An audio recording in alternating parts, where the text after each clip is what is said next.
르메이는 소위탄이 떨어졌어도 방법을 바꿔서 또 하면 되지 계속 밀어붙입니다. 마지막으로 2월 이후에는 중소도시와 다른 부차적인 목표들까지 전역으로 확대해서 초토화시킵니다. 야, 진짜 놀랍다. 6월 공습까지 한다면 사실 소위탄을 그만큼 덜 쓴 이유가 더 이상 태울 없어. 지역이 없어요. 대본영도 다 불타야 되는 거 아니에요? 여기서도 항복 안 하고 뭐 하고 있는 거야? 대본영을 피신시킬 공간을 하나 만들어 놓습니다. 일본의 이제 나가노 현의 마츠시로라는 곳에 야산에 한 3개의 엄청난 지하 요새를 만들어요.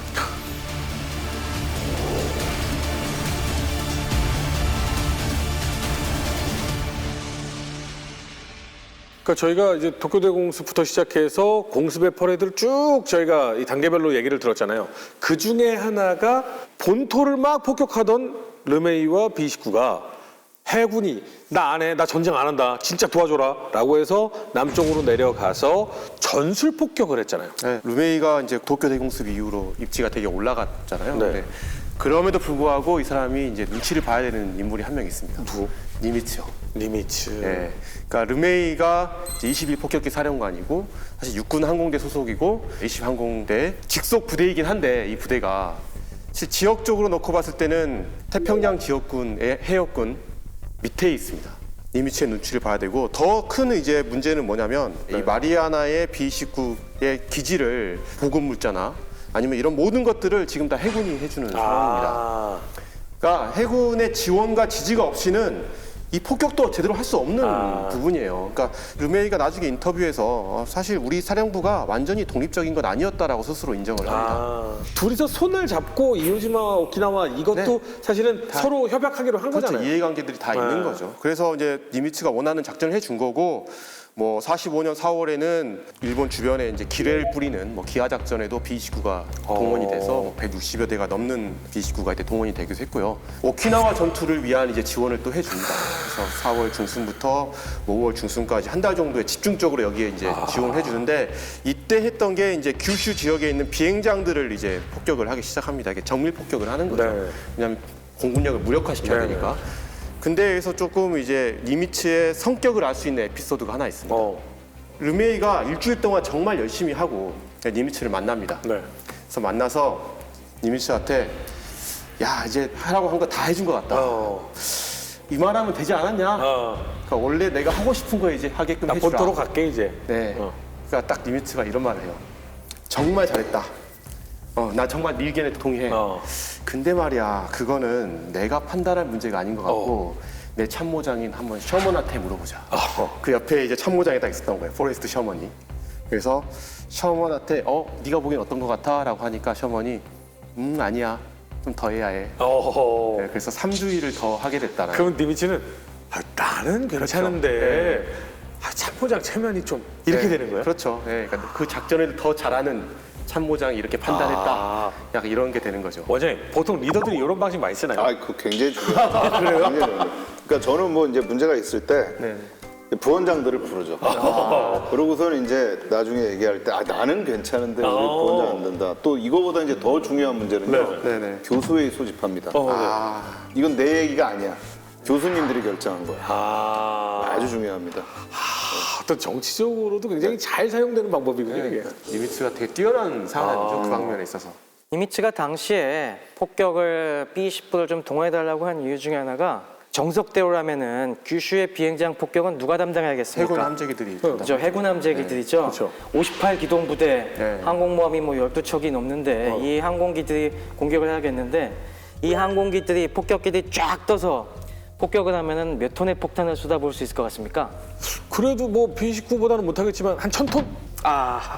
항공기 좀 하나당 많습니다. 보통 한 500kg짜리 하나 달고 아니 자, 몇 250kg 톤일까요? 그러면 합해서 500톤 되니까 놀랍게도 300톤밖에 안 된다고 합니다. 300톤밖에 안 돼? 네. 해군 함재기들이 폭탄을 엄청나게 많이 실을 수 있을 것 같지만은 앞에 얘기한 것처럼 끼케야 1톤 정도기 때문에 300대가 동시에 떠서 폭격을 해도 이제 300톤밖에 못 쏟아붓는 것이죠. 뭔가 뭐 6, 7배가 차이가 나네요. 아까 B29가 몇 개였죠? 하나에 이렇게 탑재할 수 있는 게 뭐 다 빼버리고 B-29는 최대한 7, 8톤 정도까지 탑재할 수 있기 때문에 1,600에서 1,800톤을 한 번에 부었잖아요. 그렇습니다. 그리고 요 무렵에는 4월 무렵에는 좀 더 이제 비행단도 폭격 비행단도 하나가 더 추가가 돼갖고 이제는 한 500대 정도의 B-29를 띄울 수 있고 그렇게 되면은 한 번에 못해도 3,000톤을 쏟아부을 수가 있는 거죠. 10배를 쏟아붓네, 한 번에. 네, 그러니까 해군 입장에선 당연히 아무리 명중률이 낮아도 10배를 쏟아부으면 확실하게 부술 수 있지 않겠냐 해서 그래서 간절하게 니미츠가 압력을 넣은 겁니다. 이거 진짜 미국답네요. 정확도를 몇 퍼센트를 올리는 게 아니라 10배를 부으면 되잖아.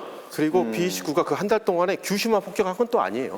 다른 원래 하던 걸 또 하기도 해요. 근데 그 포커스를 거기에 좀 더 맞췄다라는 거죠. 그것도 재미있는 부분이 있는 것이 규슈만 폭격한 건 아닌데 단 조건이 뭐냐면 규슈가 흐릴 때만 그렇죠.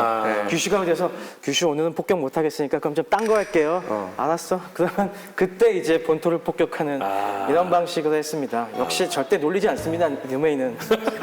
르메이 부대에 들어가는 병사는 항상 이제 나에게 주말은 없구나 이 생각을 했을 것 같은데 이미 여러 번 언급은 했지만 여러분 진짜 큰 거입니다. 역전다방의 시선이 향한 곳은 바로 오키나와입니다. 시작을 하려면 역사를 알아야 되지 않을까라는 생각이 들거든요.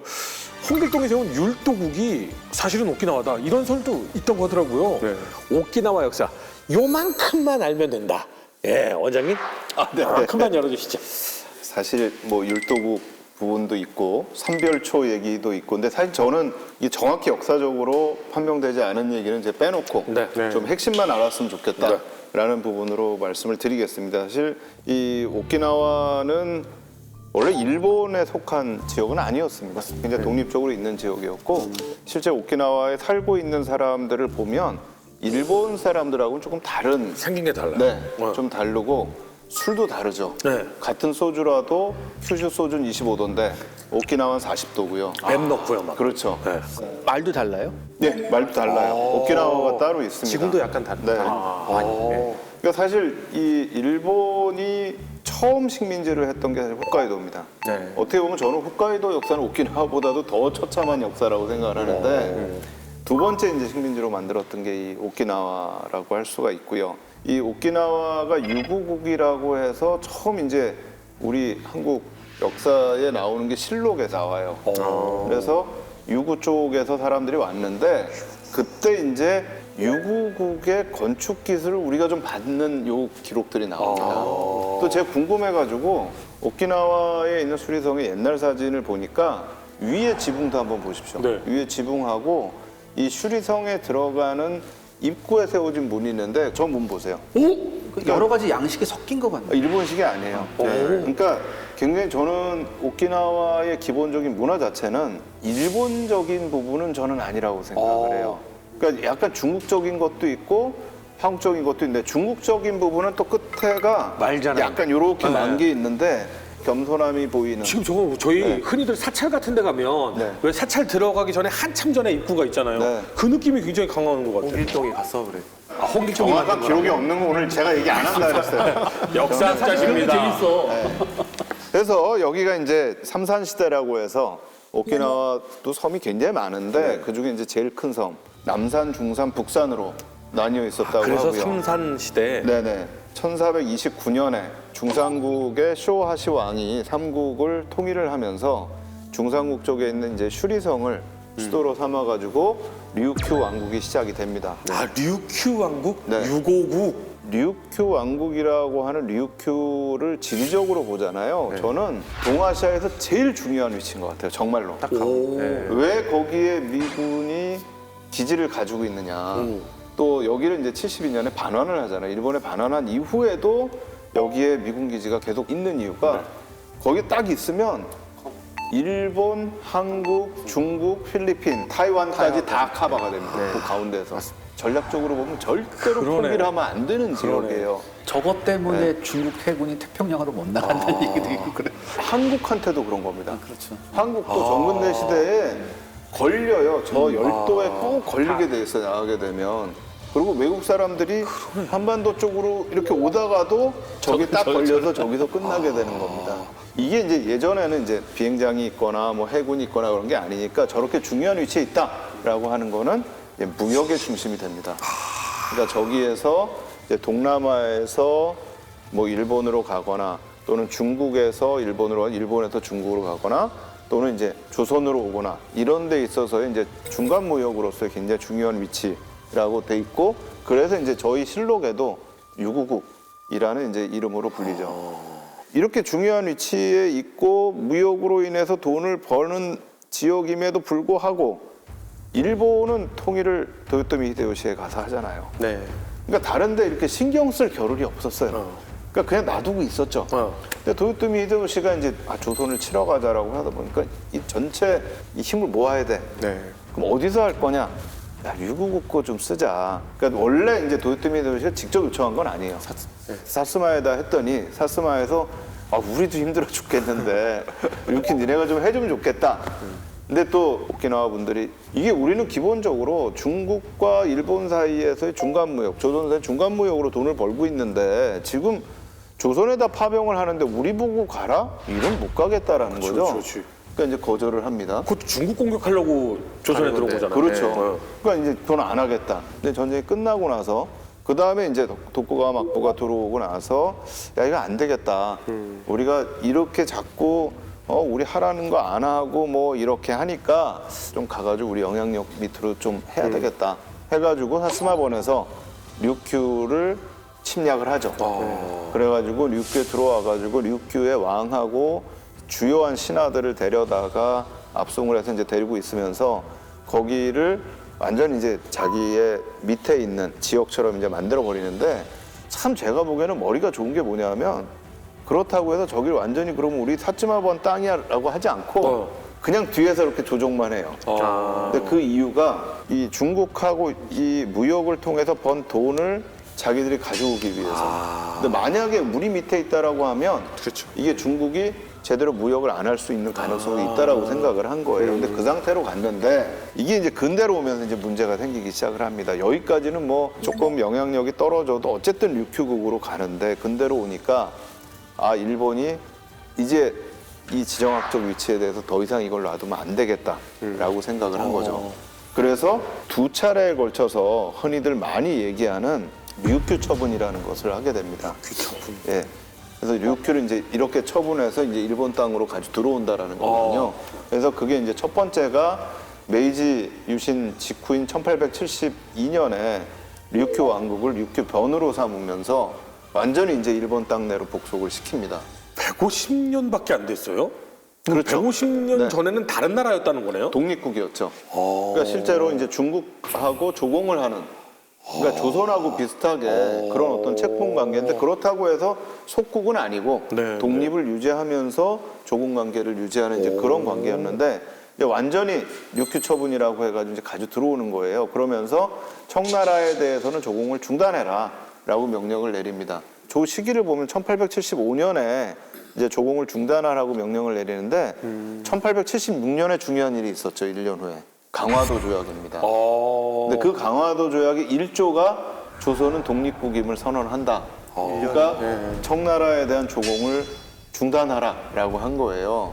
그 당시에 류큐에 있었던 지도자들이 이거 완전히 우리는 일본한테 먹히겠구나 네. 하고 이제 몇 사람이 중국으로 파견이 됩니다. 가가지고 리웅장을 만나요. 근데 저는 정말 이게 슬픈 스토리 같아요. 리웅장이 바보 같은 정책을 좀 몇 번을 하는데요. 그중에 이제 첫 번째 스토리가 여기서부터 시작이 됩니다. 가가지고 일본이 우리를 지금 다 이렇게 먹어버리려고 하는데 이거 어떻게 좀 대책을 세워줘야 되지 않느냐. 네. 무시합니다.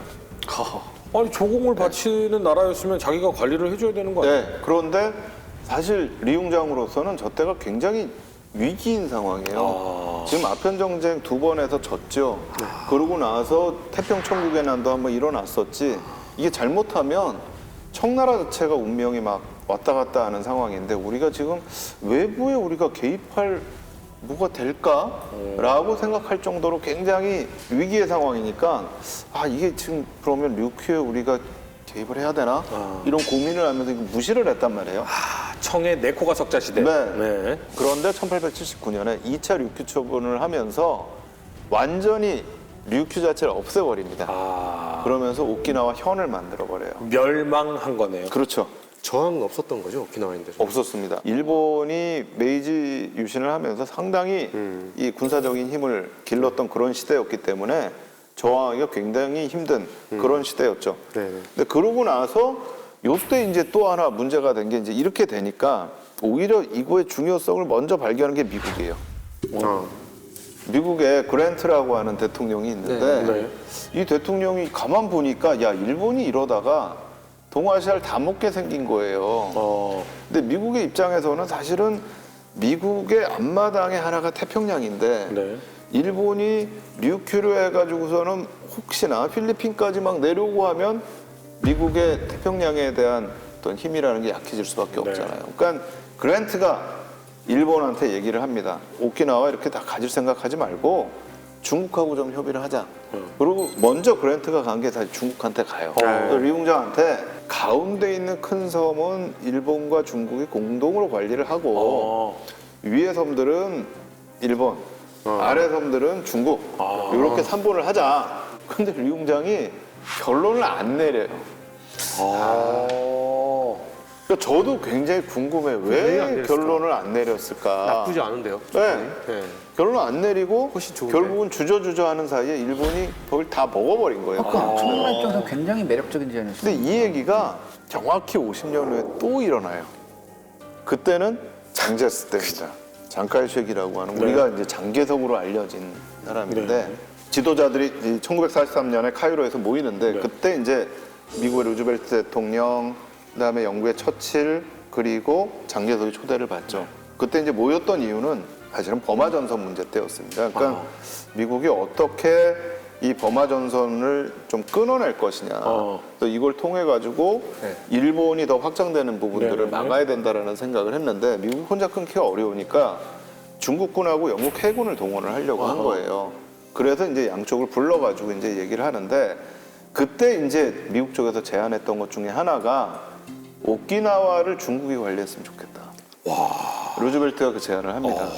그러니까 그 얘기는 저는 이렇게 생각을 했어요. 그러니까 관리해달라는 얘기는 뭐냐면 오키나와 상륙작전 우리가 안 하고 니네가 좀 해달라는 거죠. 병력을 동원하라는 거죠. 병력 동원해가지고 이쪽을 좀 어떻게 해가지고 여기가 확보가 되면 그만큼 미군의 피해를 줄일 수 있는 게 아니냐. 대신 전쟁 끝나고 이거 넣어줄게. 네, 이거 관리해라.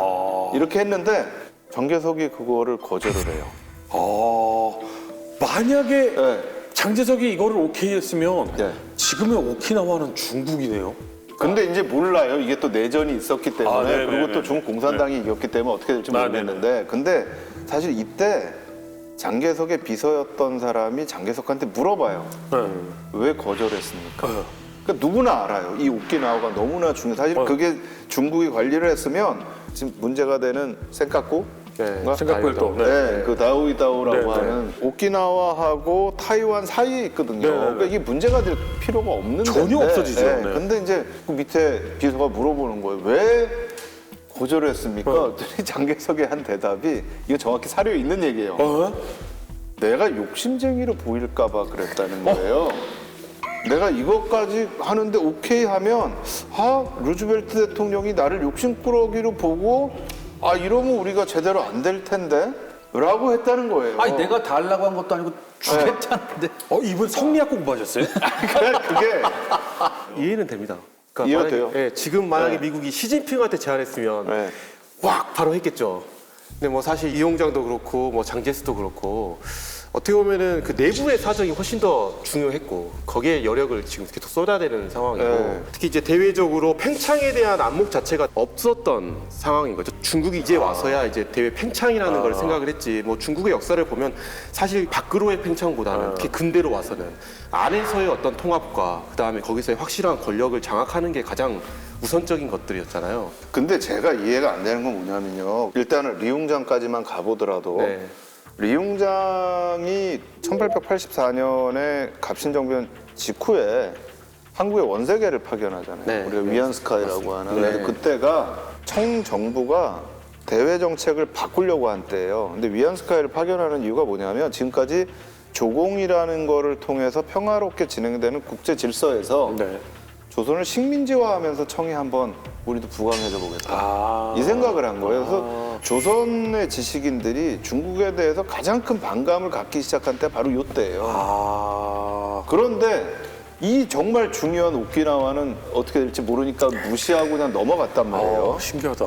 그다음에 장개석이 또 이랬어요. 그러니까 지도자들의 판단이 얼마나 중요한가. 그러니까요. 그러니까 이렇게 중요한 데를 이게 내가 욕심쟁이로 보일까 봐 나는 이거를 안 받는다? 라고 얘기하기에는 물론 그 당시에 중국은 계속해서 일본군하고 전쟁을 벌이고 있었기 때문에 네.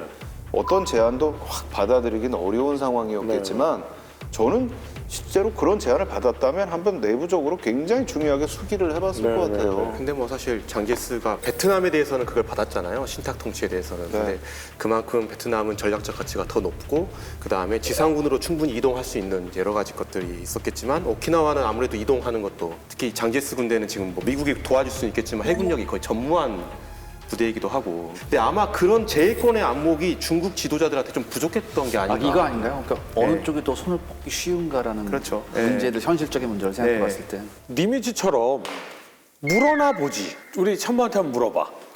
그러면 그 참모는 어떤 참모라도 다 무조건 저거 가져야 됩니다라고 하지 나 않았어요? 같으면 이렇게 대답하겠어. 미국이 이렇게 제안했을 때 이거보다는 혹시 배 줄 수 있어?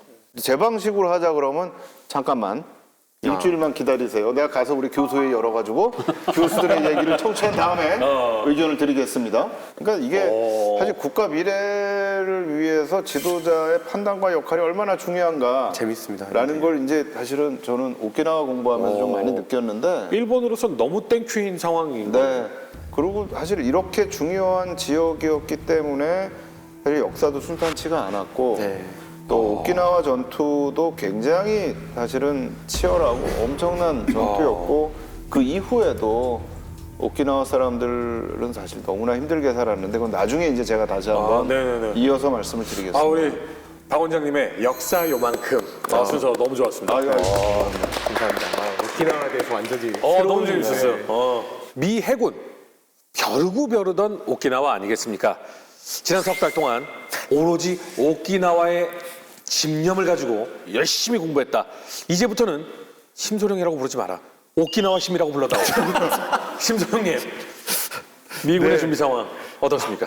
일단 시청자분들의 오해가 있을까봐 미리 말씀드리지만 제가 3개월 동안 판 게 아니고요. 네네. 절친도가 너무 천천히 나간 덕분에 3개월간 묵혀놨던 겁니다. 네네. 근데 이제 지난번에 어떻게 오키나와 공격이 결정됐는지는 저희가 공부를 했잖아요. 네. 이제 44년 10월 달에 대만을 대신해서 이제 오키나와를 공격을 했던 거고 거기에 더해서 이제 이오지마도 공격이 됐던 거고 그 이후로 이제 미국은 특히 해군은 오키나와를 공격하기 위한 이제 준비를 시작을 합니다. 상당히 오랜 시간 준비를 합니다. 다만 왜 그렇게 오랫동안 했을까를 놓고 봤을 때 미군 역시도 오키나와는 일본 본토에서 규슈로부터 거리가 얼마 안 돼요. 500km밖에 안 되고 그 다음에 인구도 꽤 많고 한 40만 정도가 됩니다. 인구가. 그리고 면적도 꽤 큽니다. 오키나와 제도의 전체를 따졌을 때는 제주도보다 좀 크고 본섬만 놓고 따졌을 때는 제주도의 한 3분의 2 정도가 되고 거기에는 전략적 가치가 있는 비행장도 한 3개 정도가 큰 비행장들이 이렇게 있고요. 그리고 예상 병력도 상당할 것이다 라고 했기 때문에 미군도 쉽지 않을 전투가 될 거라는 걸 예상을 하고 있고 그만큼 만반의 준비를 하는 거죠. 그다음에 또 하나 이제 오키나와 전투가 지금까지의 전투와 다른 가장 큰 특징인데 오키나와는 민간인이 살고 있다. 일본인 민간인이다. 그러면 분명히 이런 민간 요소에 대한 고려도 필요하다. 그러니까 정말 고민할 것들이 많았습니다. 생각보다 공국의 제한 요소가 좀 있네요. 네, 차원이 다른 거예요. 지금까지 해왔던 거랑. 그렇죠. 상륙을 하려면 이제 여기에 정보가 있어야 돼요. 뭐 지형에 대한 정보도 있어야 되고 일본군 규모가 또 어떻게 되는지 구성이 어떻게 되는지 어디에 요새가 있는지 이런 걸 다 파악을 해야 되는데 이제 이런 정보를 이제 계속 획득을 하려고 엄청난 노력을 합니다. 근데 결론적으로 말하면 쉽지 않아요. 왜? 특히 레이테의 공략대에 비하면. 레이테에는 필리핀 게릴라들이 있기 때문에 있었죠. 현지 정보가 엄청나게 그러니까 인간 정보가 되게 중요하거든요. 사실. 근데 오키나와에 대해서는 인간 정보가 되게 부족합니다. 그래서 6개월 동안 항공 정찰을 해요. 계속. 그래서 오키나와를 다 이렇게 찍습니다. 찍어놓고 이제 그걸로 지도를 만들죠. 심지어 이제 잠수함까지 보내가지고 해안 정찰을 해서 또 사진도 다 찍고 해서 지도를 딱 만들어 놨는데 그 지도가 완벽하지 않습니다. 이렇게까지 했는데. 좀 보시면은 안 보이는, 그러니까 없는 곳이 있네요. 저 지도가 사실 어떤 거냐면 4월 28일 날 나온 지도인데요. 네. 추위성 일대를 보면은 시커멓게 비어 있습니다. 네. 그리고 그 동쪽도 보면은 좀 가려져 있어요, 이 부분이. 네네. 자, 그러다 보니까 미군 입장에서는 일본군 요새에 대한 어느 정도 구축이 되어 있는지를 확인을 할 수가 없는. 나하 비행장이 저거 아니에요? 되는 지금도 거죠. 오키나와 가면은 우리 네. 비행기들 착륙하는 곳? 맞습니다. 미군이 일본군을 어떻게 규모를 예상을 했냐면 처음에는 한 4만 8천 명 정도로 예상했어요. 네. 그 다음에 한 5만 5천 명 예상했어요. 상륙 직전에는 한 6만 5천, 6만 6천 정도를 예상을 합니다. 계속 늘어나네요. 근데 실제로는 일본군이 훨씬 많았어요. 10만 명. 오. 이게 어떻게 보면 이제 미국이 아시아 군대하고 싸울 때 가장 큰 딜레마예요. 예를 들어서 유럽 전선에서는 인적 자원을 투입할 수 있었거든요. 네. 근데 일본 쪽에는 인적 자원을 투입하기가 쉽지가 않았어요. 가는 순간 간첩이지. 아니 그러니까 물론 저기 뭐야 일본계 미국인도 있고 하잖아요. 네. 근데 이런데 인적 자원을 투입하려면 굉장한 고도의 훈련을 받아야 되거든요. 근데 이렇게 훈련받은 그 동양계 미국인이 그렇게 많지 않아요. 그래서 나중에 OSS 같은 경우도 네, 네. 이렇게 구성을 하는 거고. 일본이 이제 미국이 생각하기엔 6만 정도 최후에는. 네. 그러면 미군은 그러면 어느 정도 들어가요? 오키나와 상륙 작전은 우리가 조금 간과하기 쉬운데 네. 태평양 전쟁에서 가장 큰 상륙 작전이고 2차 세계대전을 통틀어서 미군이 수행했던 상륙 작전 혹은 작전 중에 가장 큰 작전입니다. 그래요? 네, 그만큼 모든 이 상륙 작전의 노하우가 집약되어 있죠. 왜냐하면 또 가장 뒤에 한 거니까 지금까지 했던 시행착오 이런 게 다 들어가 있는 거예요. 그래서 노르망디보다 훨씬 큰 거예요. 이건 미국이 단독으로 한 거고 미국 단독. 노르망디는 미국과 영국, 뭐 캐나다 뭐 등등 이렇게 섞여 있기 때문에 네네. 미국 단독으로 따졌을 때는 이게 가장 큰 상륙 작전입니다. 오. 그래서 규모를 보면은 되게 조금 놀랄 법한데요. 네. 지상군은 버크너 장군이 이제 미식군을 지금 이끕니다. 근데 미식군 같은 경우는 그 예하에 24군단과 3상륙사단이 있고요. 24군단 같은 경우는 4개 사단을 가지고 있어요, 육군. 그리고 제3상륙군단 같은 경우는 해병대에 3개 사단을 가지고 있습니다. 총 7개 사단을 가지고 있는 거예요. 네. 그래서 병력이 무려 한 18만 3천 명이고요. 오. 4월 1일 하루에만 11만 6천 명을 상륙시킬 예정이었습니다. 이게 상상이 안 되는 규모죠, 사실. 그리고 미 해군이 좀 더 어마어마합니다. 미 해군은 우리 잘 알고 있는 스프로운스잖아요. 레이먼드 스프로운스가 이끄는 5함대를 다 동원합니다. 그러니까 어떻게 보면 태평양 함대가 다 동원됐다고 보면 돼요. 그래서 해군 병력만 봐도 35만이에요. 35만이요? 해군 병력만. 그러니까 참고로 레이테 상륙작전 때는 해군이 12만 정도가 동원됐어요. 그러니까 훨씬 더 많은 숫자가 동원이 된 거죠. 수송선하고 구축함 이상만 해서도 1,600척이 들어갑니다. 그냥 한 나라가 들어가는 것 같은 느낌이에요. 네. 태평양 함대가 총 동원됐다고 보면 될 것 같아요. 근데 저 궁금한 게 하나 있었거든요. 오키나와 상륙 작전을 보통 우리 들어가면 자 D-Day 마이너스 몇 이렇게 하잖아요. 근데 왜 L-Day라고 한 거예요? 사실 이게 디데이도 좀 논란이 있더라고요. 그 디스말의 약자라는 사람도 있고, 네. 그다음 데이 오브 데이라고 해서 정말 중요한 날이다. 근데 이제 디데이라는 말을 쓰면서부터 이제 나온 게 뭐냐면 디데이 며칠 전 해가지고 디데이라는 게 굉장히 상징적인 그게 돼버렸는데 이제 그걸 쓰고 나니까 이제 그 다음에는 다른 작전에는 다른 알파벳을 붙이게 되는 것 같아요. 네. 그래서 뭐 레이테 같은 경우에는 맞습니다. A-Day라고 썼고, 그다음 오키나와는 L-Day라고 썼는데 그게 뭐 랜딩이라는 얘기도 있고, 맞아요. 뭐 그냥 붙이다 보니까 이렇게 됐다. 네. 뒤에 가면은 뭐 Q-Day, Z-Day 이런 게 또 나오거든요. 그렇군요. 그래서 다른 이름을 쓰는 그런 과정에서 네. L-Day라는 걸 쓴 게 아닌가라고 생각 드는데. 참고로 이제 우리가 또 군에서는 H-hour라는 걸 씁니다. 공격 개시 시간. 근데 왜 이런 알파벳으로 뭔가 날짜와 시간을 표시할까를 생각해 보면은 두 가지 이유가 있는데 첫 번째는 보안 때문에 그렇습니다. 그러니까 이런 문서가 저한테 넘어가도 저기 우리가 며칠 날 몇 시에 공격한지 모르게 하기 위해서. 또 하나는 뭐냐면 부하들한테 군인들한테 준비시키려고 정확히 날짜는 안 알려두고 오늘이 D-2다. 그러면은 딱 감 잡고 거기에 맞는 준비를 하는 거죠. 특히 이제 작전 개시 시간 자체는 워낙 돌발 요소들이 많잖아요. 그러면 확신할 수가 없거든요. 정확히 시간에 할 수 있다라는 거를. 근데 그럼에도 준비를 잘 시키려면 어느 정도 긴장감을 줘야 되잖아요. 그래서 D-3, D-2 뭐 이런 식으로 계속 하기 위해서 그런 그걸 쓰는 긴장감. 거죠. 그 엄마들이 많이 써먹거든요. 자 시설할지 네네. 셋, 둘. 굉장히 긴장감 주거든요, 이거. 네. 아, 네. 이런 게 바로 이게 써먹기는. 그렇죠. 네. 오키나와 전투 L-Day가 1945년 4월 1일입니다. 부활절 일요일 아침이었다라고 하는데 네. 우리 배우지 않았습니까? 정말 군목들이 많이 가가지고 하는 모습들 저희가 사진으로도 확인을 했었는데 부활절의 의미, 오늘은 너희들은 죽지 않는다. 뭐 약간 이런 의미? 저도 분명히 있었을 것 같긴 해요. 근데 또 그날이 만우절입니다. 만우절이잖아, 4월 1일 그러고 보면. 네, 에이프릴 푸스데이잖아요. 그리고 혹자는 그 LDA를 많은 병사들이 뭘로 불렀냐면 러브데이라고 했습니다. 러브데이? 사랑하는 날.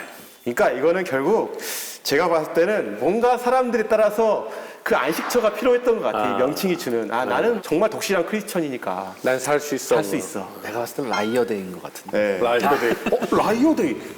만우절.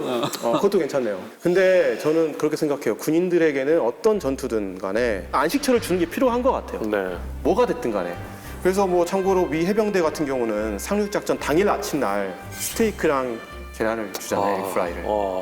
근데 그런 게 어떤 사람들은 너 죽으러 가는 거야 하면서 이렇게 하는 사람도 있겠지만 그걸 먹으면서 내가 중요한 거 하러 간다. 약간 이런 뭔가 그런 걸 주지 않을까. 네. 돌아와서 이 맛있는 스테이크 또 먹어야지. 또 먹어야지. 난 살아온다. 나 사실 허준 씨가 그 말 안 하기를 바라고 있었거든. 또 먹어야지. 난 스테이크 2번 먹으면 안 돼? 의식 같은 게 되게 중요해요. 군에서는. 그죠? 근데 이제 적국에 유능한 사령관이 있다는 건 정말 무시무시한 일이고 그 와중에서 축국에 그런 사령관이 있다는 건 정말 무서운데 이오지마에 구리바야시가 있었잖아요. 혹시 오키나와에도 좀 이런 전략을 잘하는 지휘관이 있었나요? 네, 오키나와 전투를 이해하기 위해선 일본군의 방비 상태를 좀 자세히 알아볼 필요가 있는 것 같습니다. 일본군은 이 당시 오키나와를 수비하고 있는 부대가 제32군이었습니다. 일개 야전군이 배치돼서 상당한 병력을 집결시키고 있었는데 여기서 핵심적인 지휘관 3명을 알아볼 필요가 있을 것 같습니다. 일단은 사령관입니다. 사령관은 우시지마 미츠루 중장이 군사령관으로 배치돼 있었습니다. 우시지마 미츠루는 뭐 전형적인 일본의 육군 야전 지휘관이라고 보시면 되고요. 네. 주목해야 될 점들이 중일전쟁에 참전해서 아주 네. 끔찍한 난징 대학살에도 관계가 있었습니다. 중일전쟁 1937년 당시에 이 제6사단 소속의 36여단장을 맡고 있었는데 이 부대가 이제 12월 난징에 돌입할 때 핵심 부대 중에 하나였죠.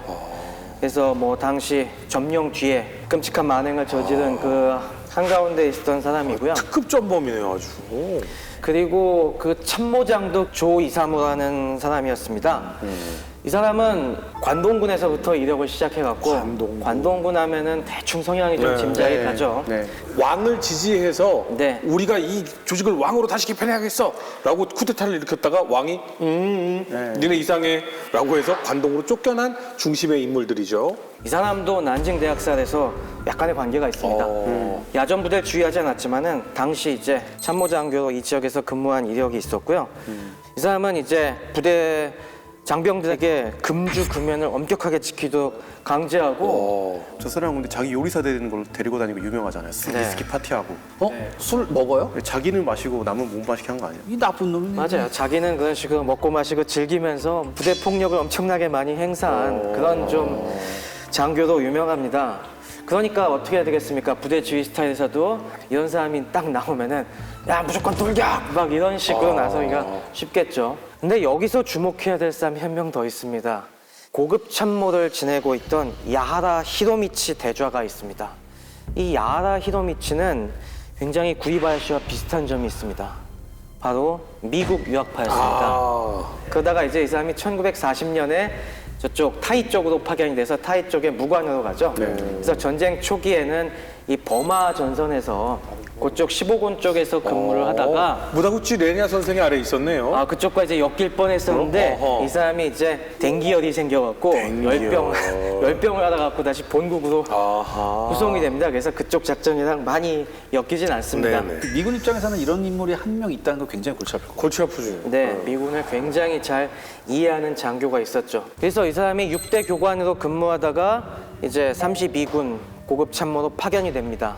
이 사람이 굉장히 학구적인 그런 미군의 경험을 갖고 이 32군의 방어 전술 전략을 갖다가 크게 좌지우지합니다. 이 당시에 이 32군은 굉장한 전력을 지원받은 상태였습니다. 무려 4개 사단이 처음에 배치됐습니다. 4개 사단에는 제9사단, 24사단, 28사단, 62사단 이런 상당한 병력이 있었기 때문에 처음에는 작전을 짜는 야하라 히로미츠도 굉장한 자신감에 차 있었습니다. 야, 우리가 병력이 지금 충분하다. 여기다가 4개 사단에 2개 여단까지 갖고 있으니까 수제 방어를 충분히 할 수 있겠다. 해볼 만하다. 네. 사단 하나하나씩은 주요 상륙 예상 지점에 깔아놓고 그래도 남는 병력이 거의 2개 사단급이 있으니까 앞에서 막고 적의 침공로가 확실해지면은 그때 이 2개 사단을 예비대로 투입을 해서 확실하게 저지할 수 있겠다라고 굉장히 이 사람도 공세적인 작전을 했는데 전쟁이 흘러가면서 예기치 못한 변수가 발생하죠. 필리핀으로 침공해오고 대만이 위태로워지면서 대본령에서 개입을 합니다.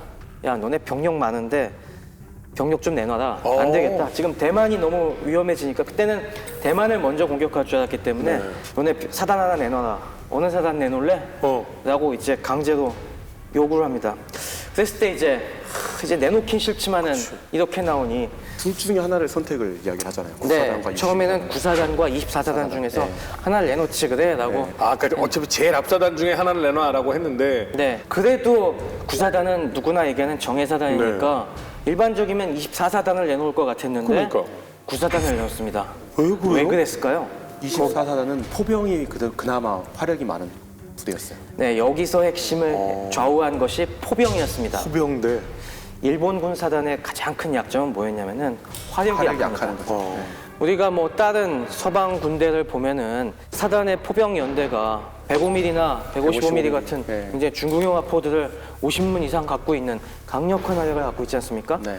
근데 일본군의 일반적인 사단은 산포를 갖고 있었어요. 왜냐하면 이 기동력이 약하기 때문에 말로 겨우 말이나 사람이 끌 수 있는 산포를 갖고 있었는데 이 24사단은 특이하게도 그 휘하에 15cm 곡사포를 갖고 있었어요. 그래서 이 사람은 병력의 질은 구사단이 좋을지 모르겠지만 우리에게 필요한 건 화력이다. 화력이다. 미군을 상대하기 위해서는 병력이 중요한 게 아니라 화력이 중요하다는 걸 이 사람은 알고 있었던 것이죠. 역시 알아. 그러고서 이제 구사단이 빠져나가니까 병력이 이제 확 줄었지 않습니까?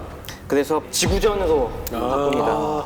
우리는 여기서 무리하게 적을 초전에 결전을 시도하지 않겠다. 확실하게 구축된 요새 속에 들어가서 장기적으로 우리에게 지금 뭐 어차피 정면 승부에서 승부를 낼 수 없으니까 최대한 웅크리고 들어앉아서 저희에게 최대한의 출혈을 오랫동안 가할 수 있는 작전을 취하겠다. 이어지마의 교훈도 있었겠네요. 네, 그래서 이걸 전략지구 작전이라고 하고요.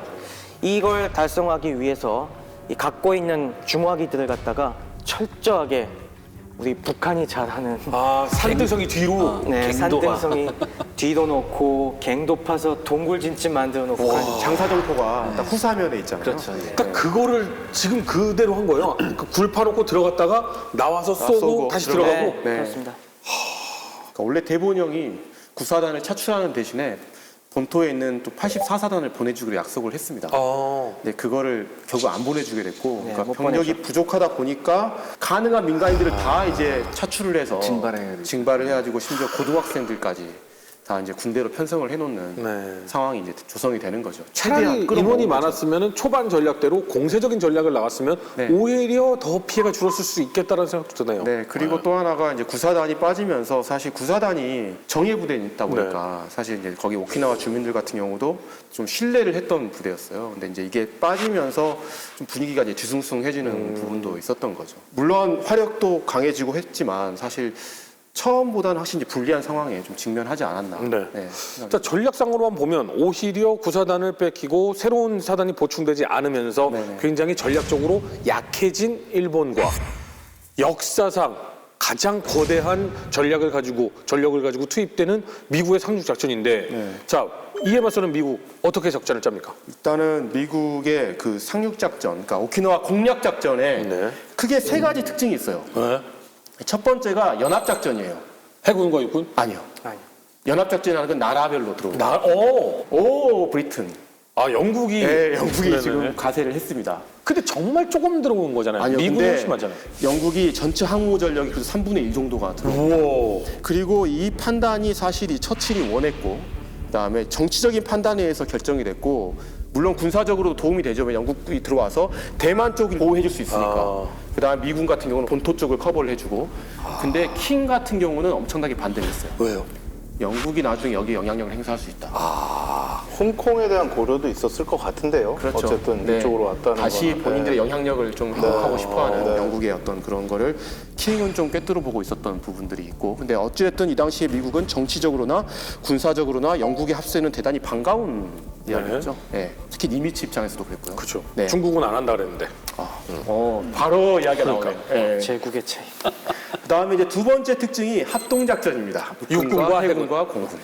공군은 뭐 공군까지. 그 당시 없었지만 어쨌든 항공기를 다 공군으로 이야기를 네. 하자면 합동작전입니다.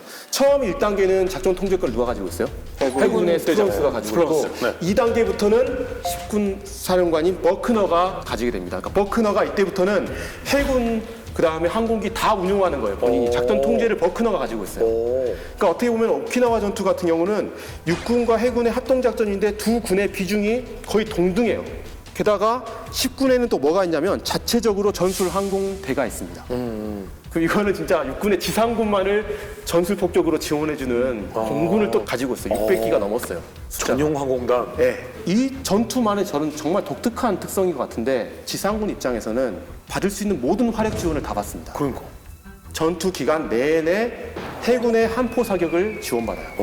뿐만 아니라 여러 가지 뭐 조명탄 등등 정말 많은 지원을 네. 해군이 해줍니다. 전투 과정 중에. 네. 게다가 항공기가 또 운용이 다 되잖아요. 그렇죠. 전술 폭격이 정말 실시간으로 네. 즉각적으로 이루어지는 게 또 네, 오키나와 전투고 게다가 미군의 포병 화력이 엄청납니다. 네. 이 세 개를 다 받고 싸우는 네. 그만큼 되게 합동작전 좀 더 깊게 들어가면 뭐 제병 협동의 또 그런 모습까지도 띄는 게 사실 이제 오키나와의 작전의 특성입니다. 와, 연합, 합동, 규모, 위력, 네. 압도적인 지금 능력을 도저히 가지고 질래야 시작하는. 질 수 없는 네. 전투를 하는 그 다음에 또 세 번째 작전의 특성은 민간인들이 많아요. 그러면은 이제 뭘 생각해야 되냐면 민사작전을 해야 됩니다. 이때 이제 미군이 시작한 게 이제 군정을 이제 시작을 하게 되는 거죠. 그건 뭐 자세한 거는 나중에 이야기를 하겠지만 민간인을 어떻게 처리해야 될 건가 이런 고민을 또 해야 되는 거예요. 네. 전투가 또 엄청 길어지잖아요. 더군다나. 그러면 처음에는 그렇게 생각하지 않았지만 길어지죠. 점점 그 중요성이 이제 부각이 되는 거죠. 근데 지상군 총사령관 네. 버크너. 버크너에 대해서 잠깐 좀 이야기를 드리자면 저 사람이 집안이 아주 빵빵합니다. 저 버크너의 아버지가 누구냐면은 사이먼 버크너라고 남북전쟁 당시에 남부의 유명한 장군이었고 왜 더 유명했냐면 남부의 장군들 중에 처음으로 북군에 투항했던 장군입니다. 그래서 전쟁이 끝나고 이 사람이 켄터키 주지사도 했어요. 오. 근데 더 놀라운 사실은 네. 이 사람이 63살에 늦둥이로 외아들로 이 지금 우리가 이야기하는 버크너를 탄생을 시켰습니다. 왠지 지금 나이가 안 맞아가지고 그러게요. 남북 전쟁을 너무 했는데 오래전인데. 아들이야? 네. 야 아유, 이거 아버지가 대단하신 네, 분이네. 그래서 셋에? 그 아버지가 사이먼 버크너고 이 사람은 사이먼 버크너 주니어라고 무슨 시간 여행자인 줄 알았어. 그래서 아버지 빽이 상당했습니다.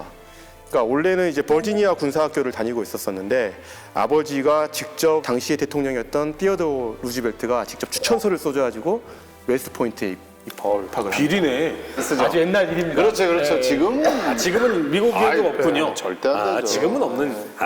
그래서 졸업을 하고 나서도 이 사람의 특성이 뭐냐면 야전보다는 주로 이제 사관학교의 교수나 아니면 일본 군의 학교의 군사 학교의 교관으로서 계속 임무 수행을 합니다. 그래서 전략 전술 연구가의 어떤 느낌이네. 그렇죠. 가르치고 했던 뭐 이런 거죠. 그래서 대위부터 중령까지 거의 18년 동안 이렇게 학교 기관에만 있었어요. 오. 그러다가 2차 대전이 발발을 했고 1940년에 이제 준장으로 별을 답니다. 네.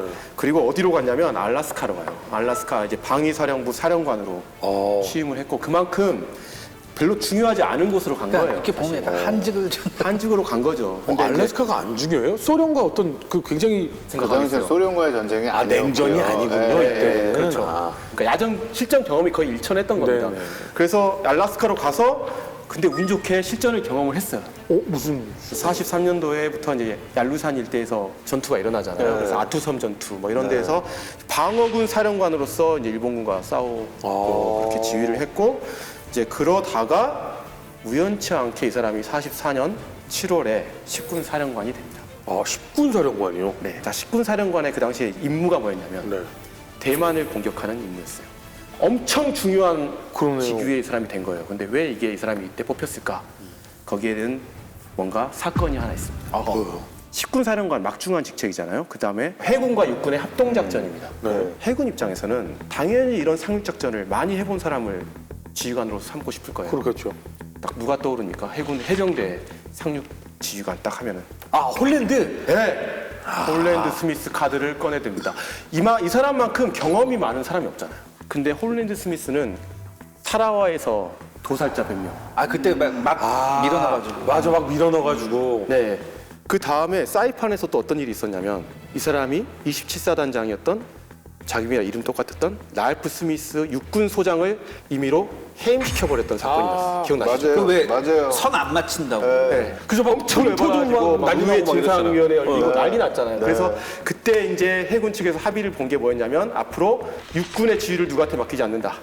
해병대 장군한테 맡기지 않는다라는 약속을 했잖아요. 그래서 스미스를 추천을 했지만 스미스가 안 되는 거예요. 그래서 육군위원회에서는 누구를 추천했냐면 이 버크너를 추천했어요. 그날 추천했고. 그 이유 중 하나가 버크너가 당시 해군과 해병대랑 사이가 엄청 좋은 인물이었어요. 그러니까 원만한 성격의 지휘관은. 그리고 이게 뭘 또 반영하냐면 그 당시에 유능한 이 3스타급은 이미 다 전투에 바빠요. 들어가 있고. 유럽에 가 있고 뭐 태평양에서도 이미 싸우고 있는 상황에 그만큼 잘 싸우는 3스타를 찾기가 힘들었던 이유도 있습니다. 근데 홀랜드 스미스는 못 들어가고. 못 들어가니까 이 사람이 발탁됐고 여기에 대해서 메가더가 한마디 해요. 참 한심하다 정치적인 놈들. 그치, 메가더도 정치 많이 하긴 하셨잖아요. 그렇긴 하죠. 네, 정치적 인사다. 뭐 이렇게 평가를 하기도 하죠. 그래서 이 사람이 어쨌든 식군 사령관이 됐고 결국 식군의 임무가 대만 공격이 취소되면서 오키나와를 향하게 됐고 이제 이 전투에서 그의 운명이 크게 요동치기 시작합니다. 오키나와 전투를 공식적으로 시작하는 미 해군의 폭격 세레머니다. 44,000발 이상 쏘고. 그다음에 로켓탄 있죠. 네. 로켓탄 같은 건 33,000발을 쏴요. 엄청나구나. 미군이 오면은 항공기들을 총 투입을 해서 결정적인 반격을 가할 준비를 하고 있었습니다. 그래서 기획이 된 게 탱고 작전이었죠. 이때는 항공기만 동원된 게 아니었습니다. 뭐가 나오는 이때는 거? 초유의 함대 특공, 야마토 특공이 같이 전개됩니다. 야마토가.